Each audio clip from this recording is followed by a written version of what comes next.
খুব শীঘ্রই হইচইতে আসতে চলেছে লেখক অভীক সরকারের গল্প অবলম্বনে পরমব্রত চট্টোপাধ্যায় পরিচালিত এবং অনির্বাণ ভট্টাচার্য ও পার্ণ মিত্র অভিনীত ভোগ। এই দিন ভোগের ট্রেলার লঞ্চ অনুষ্ঠানে উপস্থিত ছিলেন লেখক, পরিচালক সহ অভিনেতা অভিনেত্রী। দাম কত? তুই নিয়ে যা মূর্তিটা। আরে পয়সা পয়সা পরে দেখা যাবে। নিলাম। পুজো আছে কিছু জানি না, ভেতর থেকে একটা ইচ্ছেও হলো দেবীকে পুজো করা।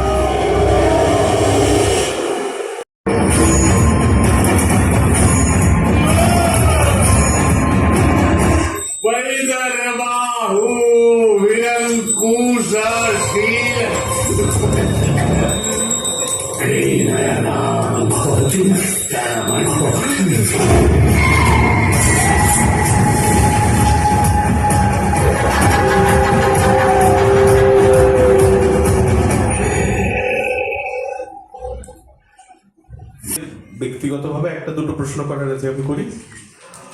অভিজ্ঞতা, আমি তোমায় একটু আগে জিজ্ঞেস করছিলাম লালমোহন বাবু কোন গল্পে ডায়লগটা ছিল যেন, সিনেমায় ছিল, নিজেকে খুব গিল্টি মনে হচ্ছে, আমি একটা গল্প লিখেছিলাম বলে এত লোককে এত লাফালাফি করতে হচ্ছে। তো তুমি তো এটা দুটো পর্যায়ে দেখলে, অডিও স্টোরি, এখন ওয়েব সিরিজ। তোমার কেমন লাগে? তুমি অ্যাকচুয়ালি এই প্রশ্নটা সবাই করবে, যখন গল্পটা লিখেছিলে তখন ভেবেছিলে যে এরকম হবে? না, আমি একদমই ভাবিনি, প্রথম কথা। আর গল্পটি প্রথম যখন অডিও স্টোরি হয়, দ্বীপ যেখানে ছিল, বহুল প্রশংসিত হয়। সে আমার সৌভাগ্য, এবং অবশ্যই যারা কণ্ঠ দিয়েছিলেন, যারা অভিনয় করেছিলেন অডিও স্টোরিতে, তাদের কাছে আমি অসীম কৃতজ্ঞ। লোকে এখনও দেখা হলে বলে, আপনি সেই অডিও স্টোরির অভীক সরকার, ওই গল্পটা লেখক। লোকে আমি সেইভাবেই চিনি। হ্যাঁ, আর এখানে একটা জিনিস বলে রাখি, যে অনুষ্ঠানটার কথা হচ্ছে ভোগ, এখনো is one of their 10 most popular stories, top 10 লিস্টে আছে। Thank you. আর দ্বিতীয় কথা হচ্ছে যে পরমব্রতের সঙ্গে আমার বহুদিন থেকে আলাপ। এই গল্প চলচ্চিত্রায়িত হওয়ার অনেক আগে থেকেই আলাপ, অন্যান্য বিভিন্ন কারণে, বই পড়া, অন্যান্য কোনো ওয়েব সিরিজ নিয়ে আমি সৌভাগ্য হয়েছে ওনার সঙ্গে কথা বলার। উনি যখন বললেন যে ভোগ নিয়ে উৎসাহী নিয়ে কাজ করতে, আমি যাকে বলে অত্যন্ত আনন্দিত এবং গর্বিত বোধ করেছিলাম। এবং সেই সঙ্গে আজকে এই মুহূর্তে বাংলার সবচেয়ে বিখ্যাত প্রতিভাশালী অভিনেতা অভিনেত্রীরা আছেন এই ওয়েব সিরিজে, আমার কাছে ব্যক্তিগতভাবে অত্যন্ত গর্বের বিষয়। আমি ধন্যবাদ জানাই পরিচালক এবং বন্ধু পরমব্রতকে, এবং যারা দাঁড়িয়ে আছেন পার্ণ এবং অনির্বাণকে। ধন্যবাদ। আচ্ছা, পরমব্রতকে একটা জিনিস জিজ্ঞেস করি, আমাদের আলোচনা হচ্ছিল এটা নিয়ে আজকে আর্লিয়ার ইন দ্য ডে। তোমার কিন্তু একটা একটু অন্য রকমের ইনসাইট আছে ভোগ গল্পটা নিয়ে, সেটা একটু শেয়ার করবে? হ্যাঁ, সেটা অবশ্যই শেয়ার করতে পারি। অ্যাকচুয়ালি ভোগ নিয়ে আমার আরো অনেক কিছু বলার আছে, সেটা হয়তো সবটার পরিসর বা সময় এখানে পাবো না আজকে সন্ধ্যেবেলা। সেটা অন্যান্য বিভিন্ন অনুষ্ঠানে বারবারই আমি বলার চেষ্টা করেছি, আগামীতেও করবো। আমি যে প্রশ্নটা তুমি করলে সেটা স্পেসিফিক উত্তরটা দেওয়ার চেষ্টা করছি। আমার অলৌকিক, অতিলৌকিক, সুপার ন্যাচারাল ইন্টারেস্ট বা আগ্রহ বহুদিনের, সেটা হয়তো বা লুক্কায়িত ছিল বা সুপ্ত ছিল, সামনে আসেনি। আমি 2023 সাল থেকে সাহস করে এসে হইচই SVF-কে বলি যে আমি হরর করতে চাই, সুপার ন্যাচারাল হরর করতে চাই। এবং প্রাথমিক বিস্ময় কাটিয়ে তারা যে আমাকে করতে দিয়েছেন সেটার জন্য আমি কৃতজ্ঞ হইচইয়ের কাছে, SVF-এর কাছে, শ্রীকান্ত মেহতা, মহেন্দ্র সোনি, বিষ্ণু মেহতা, সৌম্য মুখার্জি, এদের সকলের কাছে। এবং সেইগুলো যেহেতু মানুষ পরপর দেখেছেন এবং সেগুলো তথাকথিতভাবে যাকে সফল বলা হয়, সেই সফল হয়েছে, সেই জন্যেই সেই সাহসে বলিয়ান হয়ে ভোগ বানানো। আসলে ভোগ বানানোর ইচ্ছে ছিল আমার এই বাকি অন্য জিনিসগুলো বানানোর আগে থেকে, সবার আগে আমার ইচ্ছে হয়েছিল ভোগ বানানোর অ্যাকচুয়ালি। কিন্তু সেটা আমি জানতাম না, তখন আমার অভিজ্ঞতার সঙ্গে আলাপ হয়নি। পরবর্তীতে যখন হয়, তখন আমি অভিজ্ঞতার কাছ থেকে অন্য অনেকগুলি গল্পের ইনফ্যাক্ট সত্য আমি অধিকার করি না, মানে নিই আর কি ওনার কাছ থেকে, ওনার এবং ওনার পাবলিশারদের কাছ থেকে। কিন্তু ভোগটা ঠিক মানে যাকে বলে ব্যাটে বলে হচ্ছিল না। তো থ্যাঙ্কফুলি 2024-এ সেটা ব্যাটে বলে হয়। প্রস্তাবটা হইচইয়ের খুব ভালো লাগে সেখানে যাদের নাম করলাম তাদের যেরকম ধন্যবাদ জানাতে হবে, তার সঙ্গে ধন্যবাদ আরেকজনকে জানাতে হবে। তিনি এই মুহূর্তে আর পরিচয় এর সঙ্গে নেই, মানে she has moved on. Sohini Mukherjee, ওরও খুব আগ্রহ ছিল এটা করা নিয়ে, এবং তখন ভোগের রাইটস কিভাবে পাওয়া যায় সেই নিয়ে অভিজ্ঞতা এবং ওনার পাবলিশারের সঙ্গে কথা বলে আমরা ফাইনালি একটা জায়গায় পৌঁছতে পারি। আমার করার ইচ্ছে ছিল একদিকে হচ্ছে যে ভোগ এতটা জনপ্রিয় বলে, যে কোনো জনপ্রিয় সাহিত্যকর্ম নিয়ে কাজ করতে ইচ্ছে সকলেরই থাকে, এবং একই সঙ্গে ভয়ও ছিল এতটা জনপ্রিয় বলেই লোকে ভীষণভাবে এটা নিয়ে, আর বাঙালি পাঠক ভীষণ এই ব্যাপারে স্পর্শকাতর হন যে তারা ঠিক যেটা পড়েছেন সেটাই পর্দায় দেখতে চান। যদিও সেটা দুটো আলাদা মাধ্যম, সেটা বারবার বলার চেষ্টা করলেও তাদের এই দাবিটা বা বায়নাটা থাকে। বাট এই সবটা মিলিয়েই মনে হয়েছিল খুব একটা এক্সাইটিং একটা প্রসেস হতে পারে ভোগ বানানো। এবং ভোগ আমার যা যা সুপার ন্যাচারাল হরর ভিত্তিক গল্প বাংলায় আমি যা পড়েছি গত 5 বছরে, তার মধ্যে সব থেকে প্রিয় গল্প। তার কারণটা হচ্ছে তোমার প্রশ্নটার উত্তরটা দেবে আর কি। সেটা হচ্ছে যে আমি যখন ভোগ প্রথম পড়ি, আমি কোথাও একটা অতীনের সঙ্গে নিজেকে আইডেন্টিফাই করতে পেরেছিলাম। কেন? তার কারণটা হচ্ছে ঠিক অতীনের মতোই। অতীন, আপনারা যারা অডিও স্টোরিটা শুনেছেন কিংবা যারা বইটা পড়েছেন তারা জানবেন যে অতীনের বাবা মা নেই। সে আর্থিকভাবে সচ্ছল বা তার কোনো আর্থিক অনটন বা অভাব অ্যাজ সাচ নেই, এবং তিনি একজন তার হাউস হেল্প, বয়স্ক হাউস হেল্প, যার সঙ্গে তার একটা খুব মানে মা ছেলে গোছের সম্পর্ক, এরম একটা সেট আপে অতীন দিন কাটায়, অতীন থাকে, অতীন অবিবাহিত। এই জীবনটা আমি নিজে অনেক দিন কাটিয়েছি, আমি যেহেতু খুব অল্প বয়সে বাবা মাকে হারাই, সেই জন্যে। তো সেই কারণে আমার মনে হয়েছিল যে আমি যদি অতীনের জায়গায় থাকতাম, আমার কোন জিনিসটা, কোন ছিদ্রপথ দিয়ে, কোন মানে কি বলবো, কোন রন্ধ্র দিয়ে এই সুপার ন্যাচারাল প্রেজেন্সটা ঢুকতে পারে। এবং সেটা আমার সবসময়তেই মনে হয়েছিল যে আসলে আমরা যতই বলি না কেন যে আমরা যখন আমাদের বাবা মাকে হারানোর পর আমরা বড় হয়ে যাই, আমরা ভুলে যাই সেই শোক বা সেই স্মৃতি, সেটা হয় না। আমাদের এই শোকটা থেকে যায় সব সময়। এই শোকটাকে আমরা ডিনাই করে আমরা মাথার একটা কোণে সরিয়ে রেখে আমরা চড়াই বেঁধি বলে এগিয়ে যাওয়ার চেষ্টা করি, কিন্তু থেকে যায় ওটা মাথায়, এবং সেটা কিন্তু ভিতরে ভিতরে একটা ক্ষরণ ঘটাতে থাকে। আমাদের কিন্তু মন খারাপটা থেকেই যায়। এই মন খারাপের রাস্তা দিয়েই কিন্তু এই কি বলবো, এই দৈব বা এই পিশাচিনীর প্রবেশ আর কি, যারা গল্পটা পড়েছেন বলে আমি এভাবে জিনিসটাকে ইন্টারপ্রেট করেছি। তো সেইখান থেকে, সেই জায়গা থেকে এই জিনিসটা হয়তো এক্স্যাক্টলি অভিজ্ঞতার গল্পে অক্ষরে লেখা নেই, কিন্তু এইটার বাতাবরণটা সৃষ্টি করা আছে ভেরি মাচ। তো আমি ভোগের বাকিটা একদম ডিট্টো এক, আমি শুধু এই জায়গাটাকে একটু আন্ডারলাইন করেছি, এবং এইটা আন্ডারলাইন করার ইচ্ছে থেকে আমার ভোগ বানানোর কি বলবো, মানে তাগিদটা প্রথম আসে যে আসলে আমরা মানসিকভাবে আমাদের জীবনের অনেকগুলো অভিজ্ঞতা আমাদের দুর্বল করে, যেটাকে আমরা স্বীকার করি না, যার মুখোমুখি হয়তো দাঁড়াই না বা দাঁড়াবার সাহস করি না। আচ্ছা, পার্নোর কাছে যাব। আমি তো একটু টুকরো খবর পেতে থাকি কি নিয়ে কোথায় কাজ হচ্ছে। আমি প্রথম শুনলাম ওই ভোগের ওয়েব সিরিজ হবে। আচ্ছা, কে করছে? পরমব্রত। ডামরিটা কে করছে? প্রথম যখন কেউ আমায় বলে যে এটা পার্নো মিত্র করছে, হ্যাঁ, কিন্তু মানে এটা তো একটা ভয়ঙ্কর টাইপের চরিত্র। ওকে তো এক মিনিট, তুমি কাকে চেয়েছিলে? আমি অ্যাকচুয়ালি কাউকে ভাবতে পারিনি, but I didn't imagine somebody who had always seen on screen as doing very nice sweet characters doing this. Also very মানে খুব শহুরে। হ্যাঁ, এবার was this a challenge for you? How, because this is clearly very different from anything you at least I've seen you doing before. হ্যাঁ, মানে রোজ রোজ পিশাচিনী সাজার তো সুযোগটা আসে না, তো সেই এলে ভালো তো করে মজা পেয়েছি এইটুকু বলতে পারি। আমি অ্যাকচুয়ালি ডামরি বোধহয় ম্যানিফেস্ট করেছি, কারণ যখন আমি প্রথম ভোগ শুনি, আমি ভোগ বহুবার শুনেছি এবং ভীষণ প্রিয় আমার কাছে গল্পটা। কারণ last year I was going through something and then my friend suggested that, oh, let's listen to Sunday Suspense. I started with Mrs. Kumudini and all that and finally bumped into ভোগ শুনে আমি তারপর প্রচুর বার শুনি ভোগ, এবং খুব ভালো লাগে। তখন মনে হতো যে উফ, ডামরি করতে পারলে বেশ মজা হয়, যদি কোনোদিন কেউ কলকাতায় বাংলা ছবিতে ভোগ বানায় আর কি। So I think I kind of manifested it and honestly শহুরে আমাকে হয়তো লাগে বা আমি প্রচণ্ড শহুরে, কিন্তু আমি যে মানে পার্টগুলো করি সেইগুলো কিন্তু শহর থেকে প্রচুর দূরে মানুষগুলো। So I have not had those kind of issues earlier or with this. আসলে ও তো মানে আসলে বার্নো তো মানে বড় হয়েছে শহর থেকে অনেক দূরে না, ও আসলে শহুরে না, ও তো পাহাড়ি আসলে, এটাও দেখতে হবে। তো ডাউহিল মানে কার্সিয়ংয়ে বড় হয়েছে, ওখান থেকে দৌড়তে নামতে হয়েছে শহরে। ডাউহিল বলে ভূতের ব্যাপারটা খুব সুন্দর, হ্যাঁ রাইট। আচ্ছা অনির্বাণ তো যে অনুষ্ঠানটার কথা হচ্ছে সেটা তো আগে একাধিকবার কাজ করেছি, in fact I have had the privilege of directing you. এখানে অতীনের চরিত্র হোয়াট ওয়াজ ইয়োর ইন্টারপ্রিটেশন? কারণ যেমন পরম বলছে যে Atin probably comes from place of loss, একটা কিছু ওর জীবনে ফাঁক আছে যেটা এইটা দিয়ে ভরাট হয়ে যাচ্ছে।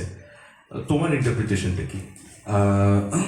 আমাকে প্রথমে বরুণদা বলেন যে আমি এরকম তোকে ভেবেছি এই চরিত্রে, এবং হইচই সৌম মুখার্জিও বলেন প্যারালি। বরুণদা তখন আমি বরুণদাকে বলি যে মানে তুমি কি গল্পটা শুনেছিলে আগে? না, আগে শুনি। রাইট।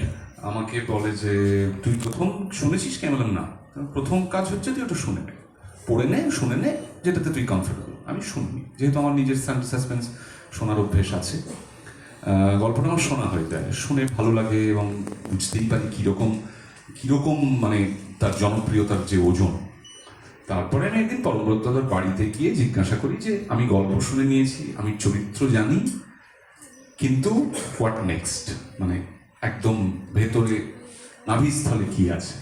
তখন একটু আগে পরমদা যেটা বললেন যে যে এইটা আমার ভাবনা, এইটা এই চরিত্রটিকে ভাবনা, এইটা হচ্ছে আমার কৌশল।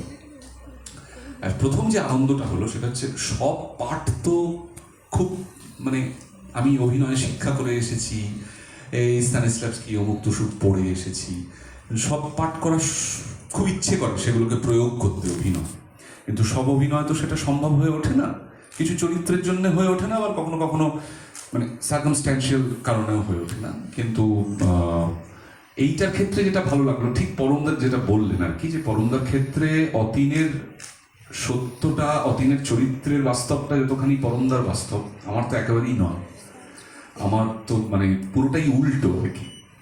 কিন্তু অভিনেতার কাজ তো এটাই যে আমি যদি অতীন হতাম, হ্যাঁ, সেইটা করাটাই তো আসল আনন্দের। সেই কারণেই তো আমার কাজটার নাম অভিনয়।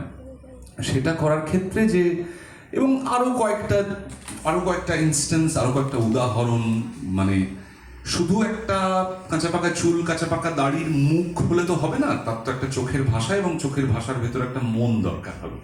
সেই মনটার জন্য বেশ কিছু ঘটনা, কিছু সাহায্য, যেগুলো কিন্তু ভোগ গল্প থেকে নয়, সব মানে একটা চরিত্র তৈরি করার জন্য বিভিন্ন জায়গা থেকে উপাদান এ সমস্ত গ্রহণ করতে হয়। তো সে আমার পরমদার সাথে প্রথম কাজ পরিচালক অভিনেতা হিসেবে, এবং পরমদার সঙ্গে আমার ক্ষেত্রে যে রেগুলার একটা কথাবার্তা আদান প্রদান চলে সেটা সাহায্য করেছে বটে, কিন্তু মানে পরিচালক হিসেবে আমাদের মানে শুরুর দিন থেকেই পরমদা প্রথম ব্রিফের দিন থেকেই দারুণ দারুণ তাস তুলে দিয়েছিলেন হাতে, যেটা আমাকে অবভিয়াসলি হেল্প করেছে।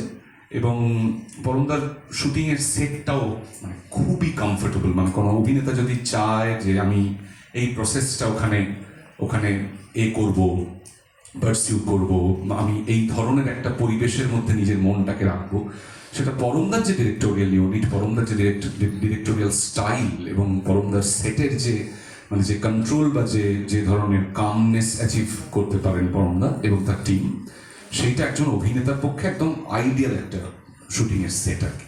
মানে তুমি কি বলছো তুমি প্রচুর অ্যাডিট বা ইম্প্রোভাইজ করার সুযোগ পেয়েছো? ইম্প্রোভাইজেশনের থেকে বড় কথা হচ্ছে যে ভোগ খুব সহজ গল্প তো নয়, ভোগ অতীনের চরিত্র অনুযায়ী ভোগকে খুবই গভীরে যেতে হয়, মানে আদতে তো এটা একটা খুব ডিপ পেনিট্রেশনের গল্প। তো সেই সেটটা আমাদের এতদিনে সকলে, আমাদের মিডিয়ার বন্ধুরাও জেনে গেছেন যে আমাদের মোটামুটি একটা কম সময় অনেকটা বেশি কাজ করতে হয়, সেখানে সবসময় খুব মানে একটা কাম নেই। আর তার থেকে বড় কথা যাদের সঙ্গে অভিনয় করছি, রজতাভ দত্ত, সুদীপা বসু, রনিদার সঙ্গে আমি খুব পাঠ করিনি, রনিদার সঙ্গে ভোগী বোধহয় আমার প্রথম পর্দায় আমি রনিদার পাশাপাশি অভিনয় করতে পারলাম। সুদীপাদির সাথে আমি করেছিলাম রাজা লিয়ার নাটকে, মানে যেটা আমার প্রফেশনাল অ্যাক্টর হিসেবে খুব গোড়ার দিকে করা কাজ। সেখানে সুদীপাদি লিয়ারের বড় মেয়ে গানারিলের চরিত্র অভিনয় করেছিল, আমি এডমন্ড করেছিলাম। এবং তারপর থেকে সিনিয়র অ্যাক্টর হিসেবে আমাকে স্নেহ করেন, আমিও খুব শ্রদ্ধা করি এবং আর তার থেকে বড় কথা যাদের সঙ্গে অভিনয় করছি, রজতাভ দত্ত, সুদীপা বসু। রনিদার সঙ্গে আমি খুব পাঠ করিনি। রনিদার সঙ্গে ভোগী বোধহয় আমার প্রথম পর্দায় আমি রনিদার পাশাপাশি অভিনয় করতে পারলাম। সুদীপাদির সাথে আমি করেছিলাম রাজা লিয়ার নাটকে, মানে যেটা আমার প্রফেশনাল অ্যাক্টর হিসেবে খুব গোড়ার দিকে করা কাজ। সেখানে সুদীপাদি লিয়ারের বড় মেয়ে গানারিলের চরিত্র অভিনয় করেছিল, আমি এডমন্ড করেছিলাম। এবং তারপর থেকে সিনিয়র অ্যাক্টর হিসেবে আমাকে স্নেহ। আগে অভিজ্ঞতা বলুন কেন কাছের, ওটা উনি জানেন। মানে অভিজ্ঞতার সঙ্গে আমার এটা নিয়ে অনেকবার কথা হয়েছে। অভিজ্ঞতাকে আমি বলবো আগে যে কেন ওনার কেন মনে হয় যে গল্পটা আমার কাছে। হ্যাঁ, পরমব্রতর সঙ্গে আমার ভোগের অনেক আগে থেকে আলাপ। পরমব্রত তারপরে কাজের সূত্রে আলাপ হয়েছিল, তারপরে ব্যাপারটা আরও অনেক বিষয়ে আলোচনা করতে করতে একটা সৌহার্দ্যের জায়গায় পৌঁছেছে।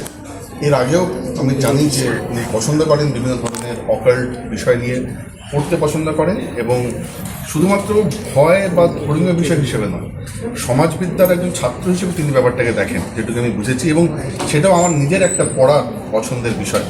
সেইখানে আমার এবং পরমব্রতের মধ্যে একটা, যাকে বলে ভাবনা চিন্তার মধ্যে একটা সাযুজ্য আছে, সামঞ্জস্য আছে। এবং প্রথম যখন আমার সঙ্গে পরমব্রত আলাপ হয়, প্রথমেই বলেছিলেন যে আপনার গল্পটা আমি শুনেছি, এবং তখন আমি কোথাও একটা মন্ডলে সন্ধ্যাবেলা বোধহয় হাঁটতে বেরিয়েছিলাম, ফাঁকা রাস্তা, একা একা হাঁটছিলাম এবং হেডফোনে শুনছিলাম। খানিকক্ষণ বাদে মনে হলো যে আশেপাশে কেউ নেই কেন, এবং আমার ড্রাইভার কোথায়। তো সেই রকম পছন্দের গল্প পরমব্রত আমার শুনে ভালো লেগেছিল যে এই মুহূর্তে সবচেয়ে যাকে বলে ক্ষমতাশালী পরিচালক এবং অভিনেতা, তার ভালো লেগেছে মানে নিশ্চয়ই তাহলে খুব একটা খারাপ লিখিনি আমি এরকম। তো যাই হোক, তারপরে উনি বলেন যে উনি চান এটা নিয়ে গল্প করতে, আরও অনেক গল্প নিয়ে আগ্রহ প্রকাশ করেন, সেগুলোর সত্ত্বেও নিয়ে কথাবার্তা হয় আছে ওনার কাছে। এবং আমি অত্যন্ত আশাবাদী যে পরমব্রতর কাছে ভোগ গল্পটা এতটাই পছন্দের এবং আমরা এত আলোচনা করেছি, আমি 100 বেশি শতাংশ নিশ্চিত যে এর থেকে ভালো বোধ আগে করতে পারবো। সত্যি কথা যে ভোগ আমি যখন আমি আসলে অডিও স্টোরিটা আগে শুনেছি, তারপর গল্পটা পড়েছি। এবং তার আগে ইনসিডেন্টালি অভিজ্ঞতার অনেকগুলো গল্পর মানে সিনেমা রূপ দেওয়ার দাবি আমি ওনার কাছে জানিয়ে রেখেছি। তো ভোগ কিন্তু আমি প্রথম শুনিনি অভিজ্ঞতার গল্প। আমি অভিজ্ঞতার সম্পূর্ণ অন্য দুটো গল্প আগে শুনেছি, কালিয়া মাসান এবং ঘোড়া ভৈরবীর বার। এবং তখনই সেগুলো সত্যের জন্য ওনার এবং ওনার প্রকাশকের সঙ্গে যোগাযোগ করেছিলাম। ভোগটা আমার শোনা হচ্ছিল না, সামহাও শোনা বা পড়া হচ্ছিল। তো পড়তে করতে আমি একটি ভারতবর্ষের একটি অন্য প্রান্তে ছিলাম। সেখানে সন্ধ্যেবেলা একদিন আমি হাঁটতে বেরিয়েছি আমার কাজের শেষে, এবং আর 1 ঘন্টা হাঁটবো এরকম একটা প্ল্যানে আমি শুনতে আরম্ভ করেছি। শেষের দিকটাতে আমি বুঝলাম যে আমি সেদিনকে মানে হাঁটতে বেরোনোটা আমার ঠিক হয়নি, মানে অন্তত ভোগ শুনতে শুনতে হাঁটতে বেরোনোটা ঠিক হয়নি। কেননা আমার হাঁটাটা শেষ করতে করতে 9:30 পৌনে 10টা বেজে গেছিলো, এবং আমি যেখানে ছিলাম সেটা খুব জনবসতিপূর্ণ এলাকা নয়।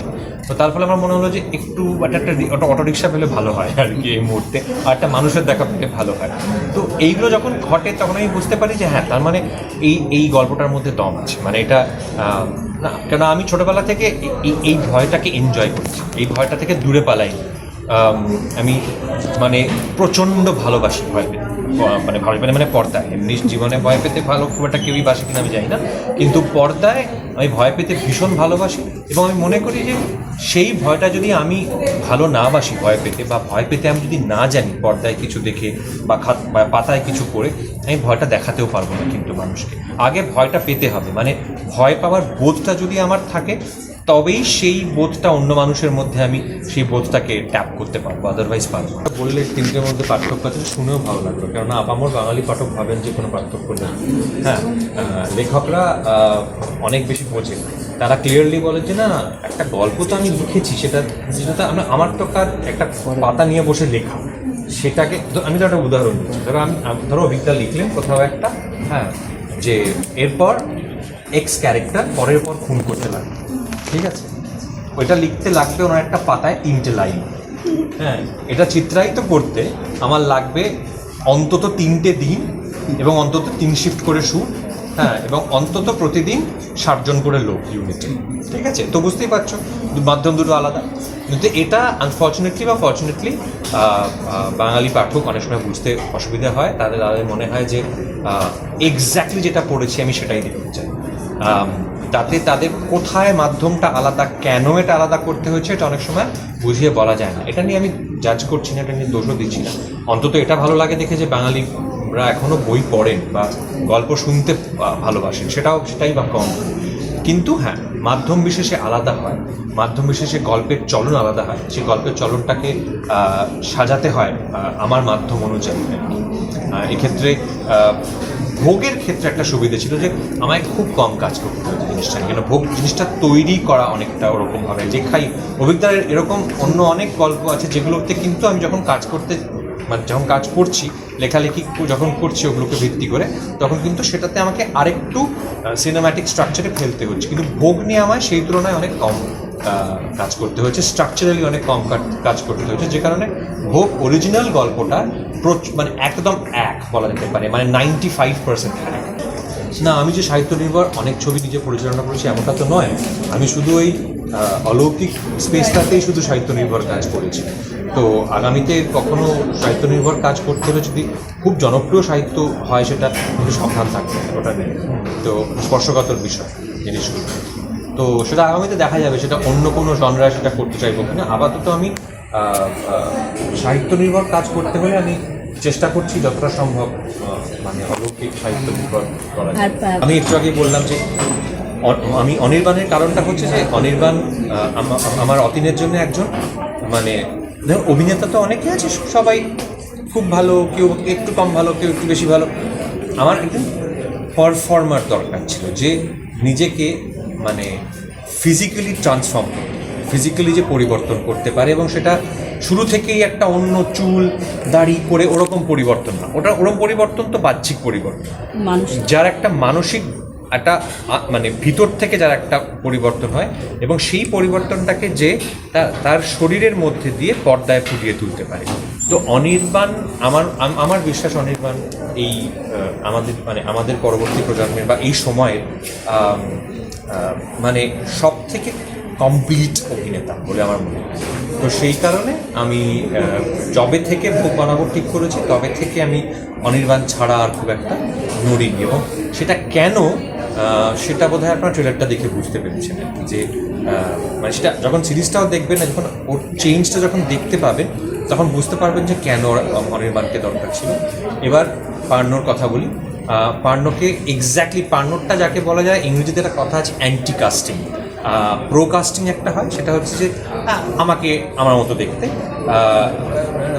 মোটামুটি একটা সুশ্রী দেখতে, ধরে নিন একটা চশমা পরি, ইংরেজি বাংলা দুটো ভালো বলতে পারি, একটা ভদ্রঘরের ছেলে বোঝা যায়, একটু পড়াশোনা করেছি সামান্য, এরকমই চরিত্র একটা আমার জন্য দেওয়া হলো। আমার কাছে ওটা কেক কম। হ্যাঁ, আমাকে যদি কেউ একটা মানে ধরুন একটা মালদার বা একটা ধরুন বালুরঘাটের একটা একেবারে প্রান্তিক একটা চরিত্র করতে বলে, এক তো হচ্ছে অভিনেতা হিসেবে সেটা আমার দারুণ লাগে যে আমি তো এটি লোকটা নই। আমার যখন এই সুযোগটা দেওয়া হচ্ছে, আমি আমার সবটুকু দেওয়ার চেষ্টা করব। আর এটাকেই অ্যান্টি কাস্টিং। এবার এটা কারোর চেহারায় থাকতে হয়। পার্নোর চেহারায় দামড়ি আছে একজন, পার্নো সেটা অনেক শহুরেপনা নানা রকম দিয়ে ঢাকা থাকে। তো এটা একজন পরিচালক হিসেবে আমার মনে হয় আমার একটা কাজ, যে এই বাহ্যিক আড়ম্বরের মাঝখান থেকে, মধ্যে থেকে আমি আসল মানুষটাকে দেখতে পাচ্ছি। প্রচণ্ড মানে ভাবা যায় না। আমি অন্য কোনো কাজ নিয়ে আজকে আগামীতে যদি ভোগ অন্য কোনো ভাষায় কখনো হয়, এবং সেটা যদি তার দায়িত্ব যদি আমি থাকি, না আমি কিন্তু খুব অনির্বাণ এবং পার্নোকে এবং সুদীপাদি এবং রনিদা এদের প্রত্যেককে ভীষণ মিস করব। আমার করা সব থেকে এখনও অবধি গুরুত্বপূর্ণ এই জনরাতে, এই অলৌকিক সুপারন্যাচুরাল হরর জনরাতে আমার করা এখনও অবধি সব থেকে গুরুত্বপূর্ণ কাজ।